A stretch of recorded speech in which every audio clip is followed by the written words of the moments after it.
Good afternoon, 7th class. Today we will continue our remaining chapter 25th, and we will start from here. Officers. A chairman and a deputy chairman are elected by the members of the Vidhan Parishad from among themselves. The chairman is the presiding officer of the house, and in his absence the deputy chairman presides over. बेटा हम विधान परिषद के बारे में पढ़ रहे हैं। तो विधान परिषद में एक चेयरमैन होता है और एक डिप्टी चेयरमैन होता है। इलेक्टेड मीन्स होता है चुना जाना, और वो चुने जाते हैं विधान परिषद के जो मेंबर हैं ना उनके बीच में से ही। और जो चेयरमैन है वो प्रिसाइडिंग ऑफिसर होता है, यानी कि वो हाउस का संचालन करता है। अगर कभी द चेयरमैन जो है वो एब्सेंस होता है तो उसकी जगह जो डिप्टी चेयरमैन है वो प्रिसाइड ओवर करता है। इनकी प्रिसाइड ओवर मीन्स उस जो असेंबली है उसका संचालन करता है। इनकी असेंबली की जो भी कार्रवाई होती है उसको करवाता है। It is necessary that 1/4 of the total members of the assembly must be present to run the proceeding of the legislative assembly. This is the quorum for the assembly. It means जो हमारी विधान परिषद है वो तभी काम करेगी जब उसके अंदर 1/10 जितने भी टोटल मेंबर हैं उनके 1/10 प्रेजेंट होंगे असेंबली में, तभी प्रोसीडिंग मीन्स उसकी कार्रवाई, असेंबली की कार्रवाई आगे बढ़ेगी। इसको आप एक तरह से अटेंडेंस भी मान सकते हैं कि जो असेंबली है उसकी अटेंडेंस कितनी होनी चाहिए, 1/10 होनी चाहिए minimum. Function of the powers. अब देखिए जो विधान परिषद है उसके फंक्शन क्या है और उसकी पावर क्या है। Legislation is the process of making and passing law. जो लेजिस्लेशन का काम है उसका क्या है, कानून बनाना और उनको पास करना। The house where this process takes place is called the legislature. और जहाँ पर कानून बनते हैं और पास करवाए जाते हैं उसको हम लेजिस्लेचर बोलते हैं। The primary function of the state legislature is to make laws. और जो लेजिस्लेचर का जो सबसे प्राइमरी यानी कि सबसे जो मेन फंक्शन है वो है कानून बनाना। अब देखिए making laws. A proposal to pass a new law और to change an existing law is called a bill. यानी कि किसी नए बिल को पास करवाना और जो एग्जिस्ट है पहले से बिल उसको चेंज करना, उसको ही क्या कहते हैं, हम बिल करेंगे। कोई प्रेजेंट में किसी नई लॉ है, नए लॉ को पास करवाना, और कोई प्रेजेंट में लॉ है उसके अंदर कुछ चेंज करना, उसको हम बोलेंगे bill. A state legislature makes law that may be applicable to that state alone, dealing with the specific needs of the state. It means जो एक स्टेट लेजिस्लेचर है यानी कि जो कानून बनाने वाली सभा है वो सिर्फ अपनी स्टेट के लिए ही काम करती है। वो जो भी कानून बनाएगी वो उसके सिर्फ अकेले स्टेट में ही अप्लीकेबल होंगे और वो अपनी स्टेट की ज़रूरतों के अकॉर्डिंग ही लॉ बनाएगी। The laws for the entire country are enacted in the parliament.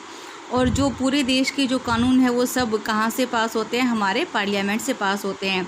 There is a state list which include many subjects like agriculture, land revenue, public health, law and order, police etcetera.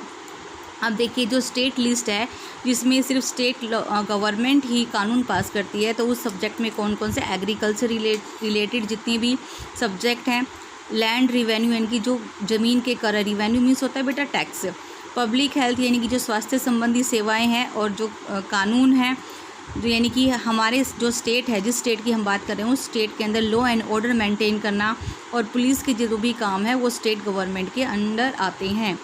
State legislature can make laws on these subject as well as on the subject of another list called the concurrent list. अभी देखिए जो भी मैंने subject के अभी नाम लिए कौन से, agriculture, land revenue, public health, law and order and police, इन सभी के ऊपर स्टेट लेजिस्लेचर जो है वो कानून बनाती है। इसके अलावा और भी सब्जेक्ट हैं जो कि कंकरेंट लिस्ट के अंदर आते हैं।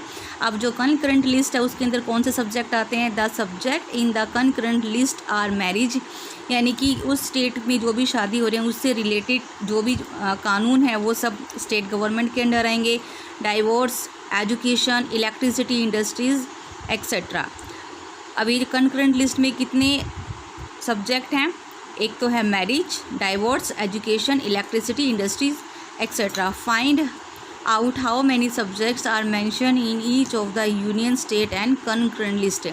तो कहते हैं कि आपको वो सब्जेक्ट, वो विषय ढूंढने हैं जो कि यूनियन यानी कि जो सेंट्रल गवर्नमेंट के अंडर आते हैं, जो स्टेट में आते हैं, और जो कंकरेंट लिस्ट में आते हैं। कंकरेंट लिस्ट के तो बेटा आपको बता दिए यहाँ पर, marriage, divorce, education, electricity, industries, ये सभी कंकरेंट लिस्ट में आते हैं। यूनियन और जो सेंट्रल गवर्नमेंट है उसके अंडर क्या काम आएंगे, पूरे देश के लिए काम करना, और जो नेबरिंग कंट्री है उनके साथ पीसफुल रिलेशन बनाए रखना, और जो कंट्री की बाउंड्रीज़ है उनको प्रोटेक्ट करना एनिमी से। और स्टेट का, आपको स्टेट का यहाँ पर मेंशन कर दिया गया। स्टेट के लिस्ट में कौन कौन से आएंगे, agriculture, land revenue, public health, law and order and police. Process of passing a bill, यानी कि एक बिल को, एक कानून बनाने के लिए क्या प्रोसेस होता है। ऑर्डिनरी बिल्स यानी कि साधारण bill can be introduce in any of the house, किसी भी हाउस के अंदर इंट्रोड्यूस कर सकते हैं, जैसे विधानसभा और विधान परिषद, ये ऑर्डिनरी बिल्स होते हैं। They can be introduce by a minister और एनी अदर मेंबर, और कोई मिनिस्टर जो है या कोई अदर मेंबर है वो इसको इंट्रोड्यूस कर सकता है। In the house the bill is put to vote, और जो बिल है यानी कि जो कानून है वो वोट के लिए रखा जाता है। If the majority of the members present vote in favour of the bill then it is send to the other house where it undergoes the same process. Suppose करो, चाहे वो विधानसभा में रखा गया है वो बिल, चाहे वो विधान परिषद में रखा गया है, तो उसके ऊपर बेटा वोटिंग होती है। सपोज कीजिए 20% है, एग्जाम्पल के लिए 20% है, और अगर वो कोई बिल रखा, अगर 20 में से 15 उसके लिए एग्री हैं तो वो उसको मेजॉरिटी मानी जाएगी, और 5 हो सकते हैं उसके फेवर में ना हो, तो वो बिल को उस असेंबली से पास कर दिया जाएगा और फिर नेक्स्ट हाउस के लिए भेज दिया जाएगा। और वहाँ भी ये सेम ही प्रोसेस होगा, वोटिंग के लिए उस बिल को रखा जाएगा। Once the bill is passed by both the house, और एक बार बिल अगर दोनों हाउस से पास हो जाता है, it is send to the governor for his her consent, और फिर उसके बाद गवर्नर के पास भेजा जाता है ताकि गवर्नर भी इस पर अपनी कंसेंट यानी कि सहमति दे। However in unicameral legislature, unicameral मतलब जहाँ पर सिर्फ एक ही सदन हो यानी कि विधानसभा ही हो, सिर्फ विधान परिषद ना हो। In unicameral legislature the bill is send directly to the governor once it is passed by the Vidhansabha, और जहाँ पे यूनिकैमरल मतलब एक ही लेजिस्लेचर का हाउस हो तो वहाँ पर बिल विधानसभा से पास करने के बाद डायरेक्ट ही गवर्नर के पास भेज दिया जाता है, क्योंकि वहाँ पर विधान परिषद नहीं होती। After the signature of the governor it become a law, और गवर्नर के सिग्नेचर के बाद ये कानून बन जाता है। नेक्स्ट हमारी पॉइंट है बेटा रिटर्निंग द बिल, यानी कि बिल को वापस कर देना। The governor can return the bill to the legislature for consideration along with his suggestion. अगर सपोज कीजिए जो वो कानून है, जो बिल है, गवर्नर के पास गया है और उसमें उसको लगता है कि कुछ चेंजेस होने चाहिए या उसके अंदर कुछ और ऐड करना चाहिए, तो गवर्नर उसको वापस भेज सकता है रिकंसिडरेशन के, यानी कि उस पर फिर से विचार विमर्श करे, और वो अपने सजेशन भी मेंशन कर देता है कि मेरा ये सजेशन है। द लेजिस्लेचर मे और may not accept the suggestion before sending the bill back to the governor for his her signature. अब ये देखिए, ये लेजिस्लेचर के ऊपर है कि वो जो सजेशन दिए गए हैं गवर्नर के थ्रू वो उनको माने या ना माने। हो सकता है वो उनको मान ले और बिना माने ही वापस गवर्नर के सिग्नेचर के लिए फिर से सेंड कर दिया जाए। This time the governor has to sign the bill, और इस टाइम गवर्नर को साइन करने पड़ते हैं। The governor may hold back the bill for the President of India to consider, who may in turn approve the bill or suggest changes. The state legislature has to pass the bill within 6 months with or without the suggested changes. अब देखिए, governor जो है उस bill को hold कर सकता है और प्रेसिडेंट के पास भी भेज सकता है कंसिडरेशन के लिए कि प्रेसिडेंट भी इस पर विचार करे, और फिर who may the turn approve. अब देखिए, अगर प्रेसिडेंट ने यस कर दिया, प्रेसिडेंट ने कोई सजेशन दिया, सजेस्ट किया कोई चेंजेस करने के लिए, तो जो स्टेट लेजिस्लेचर है उसको इस बिल को पास करना पड़ेगा विद इन 6 मंथ के अंदर, विद और विदाउट द सजेस्टेड चेंजेस, यानी कि या तो चेंज सजेस्ट कर ले या उस चेंज को सजेस्ट ना किया जाए। Vote for no confidence. In the daily routine of the legislature there are fixed period for questioning, यानी कि क्वेश्चनिंग के लिए टाइम पीरियड फिक्स होता है।